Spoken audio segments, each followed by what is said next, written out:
حلوة الجوزة رايحين نحضروها مع بعض اليوم. تابعوا الوصفة للآخر إن شاء الله تنال إعجابكم. نبداو الوصفة مع بعض. بسم الله والصلاة والسلام على رسول الله. معكم أم بتول، جيتكم اليوم بوصفة جديدة، وصفة حلوة الجوزة. نبدأ مباشرة بمقادير الوصفة. عندنا في ريسيبيون 125 غرام زبدة طرية كوني خرجتيها مقبل من الفريجيدير، مع 3 مغارف ونص سكر كلاسي و3 مغارف ونص نشاء الذرة، ما يعادل 50 غرام تاع نشا، والسكر كلاسي 60 غرام. عندنا حبة بيض كاملة وصفار بيضة، عطر الجوز راح نكهها بالجوز لاخاطش هي اصلا راهي جوزيه باش تجي تشبه شويه، قرصه تاع الملح والليمون بالفرينه، وبلا ما ننساو الرشه تاع الخميره. نبداو نحطو في السكر كلاسي، نصيروه باش ما يجيش فيها هذوك الحبيبات.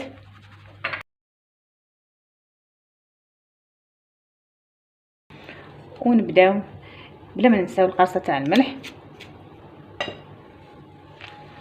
نبداو نخدمو في الزبده مع سكر كلاسي بهذه الطريقه، نرجعو كيما البوماد غير بيدينا، ما نستعملوش الباتر، وتجينا حلوه هشيشه وبنينه ولا اروع. تبعوا فقط المراحل.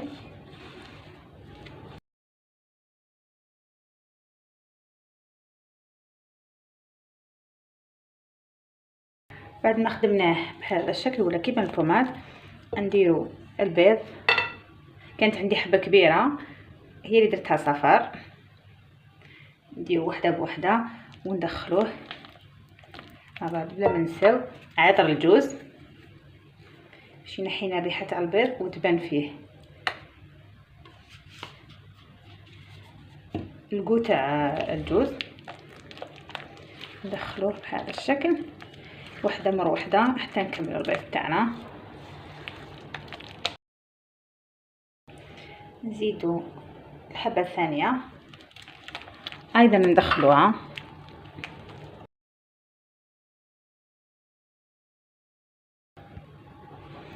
نبدا نخدم بيديا،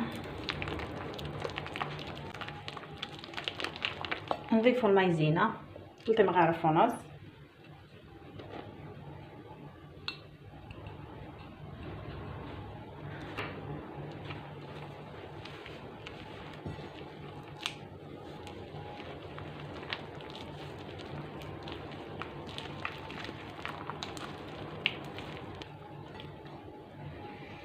نبداو نزيدو في الفرينه بالتدريج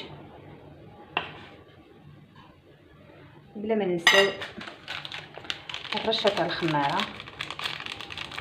رشه خفيفه فقط، الراس المغرف تاع القهوه. ونبداو نلينو في العجينه تاعنا بلا ما نعجنو، غير بصبعتينا بهذا الشكل.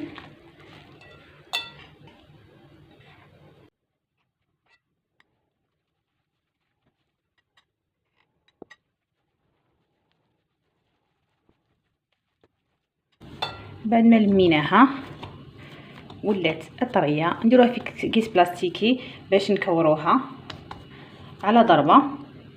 نبداو نوزنوا في الحبات تاعنا. حجم الحبه هي 8 غرام حتى 9 غرام باش ما تجي كبيره ما تجي صغيره، ما تخرجناش بزاف من المول. المول اللي درناه يسخن، الطابع تاع الجوزه هذا هو، خليه يسخن. انا نقصيه للفرن ورانا نكورو في الجوزه تاعنا لا في العجينه تاعنا تاع الجوزه.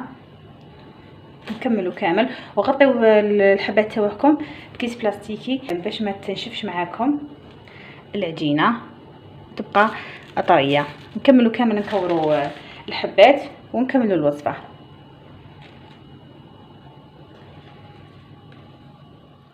بعد ما كورنا كامل الكرات تاع العجينه، رانا درنا الطابع تاعنا يسخن من سخنا على هذه الجهه ومن بعد قلبناه على هذه الجهه. نفتحوا الطابع تاعنا. الى اول مره تستعملوه ديروا شويه زيت، انا موالفه نخدم به انما كلها ندير الزيت. نبداو نديرو الحبات تاعنا كامل هذا الشكل هكذا، نغصبو شويه برك اجي باش ما تطيبلناش الحبه بهذا الشكل.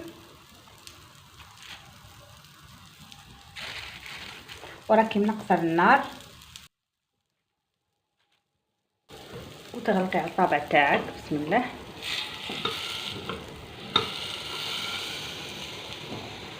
تضغط عليه مليح بهذا الشكل. ولا شفتي العجينه خرجت لك نحيها باش ما تتحرقش، وراكي تقلبي فيه. زيدي قلبيه على الجهه هذه. راه خرج لنا شويه عجين منها، نحيوه.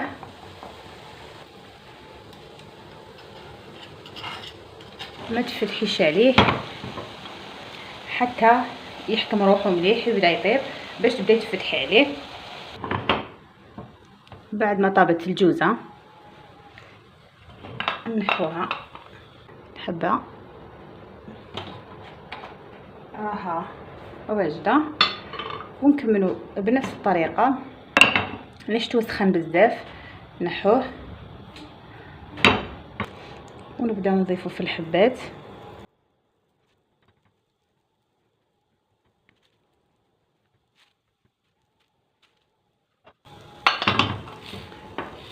بهذه الطريقه.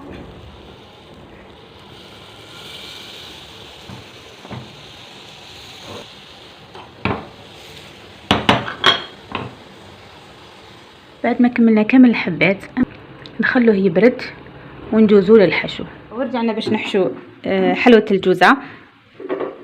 في غيسيبيون درنا كاس كاوكاو محمص ومطحون مع كمية اللي تحصلنا عليها من الجوز، من حلوة الجوز بعد ما نقيناها كامل في الغراف.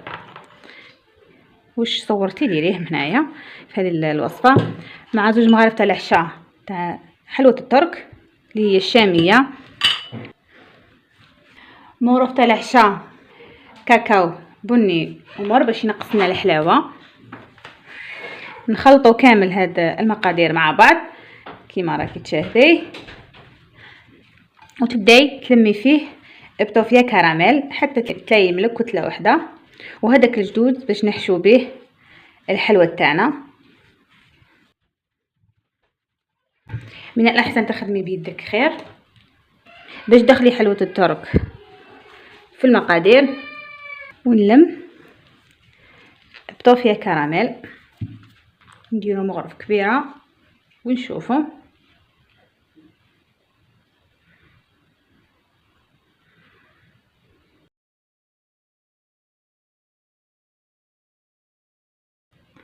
بعد ما تلاقي منا الحشو ولا كتله واحده نبداو نحشو في الجوزه تاعنا. جاي نديرو فيها كريمه الجوز اللي نديرو فيها الكريمه اللي خدمناها مع بعض، درناها في فيديو سابق. الجهه واحده اخرى نديرو فيها كميه من الحشو بهذه الطريقه.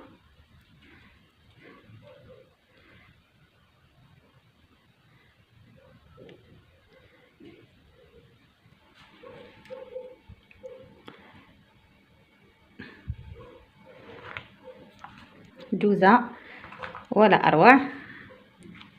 نكملوا كامل الحبات تاعنا بنفس الطريقه.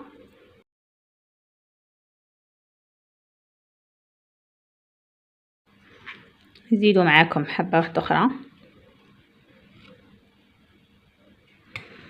نديروا الجوز باش كي تجي تاكلي تلقاي البنه تاع الجوز صح شغل راكي تاكلي في الجوزه.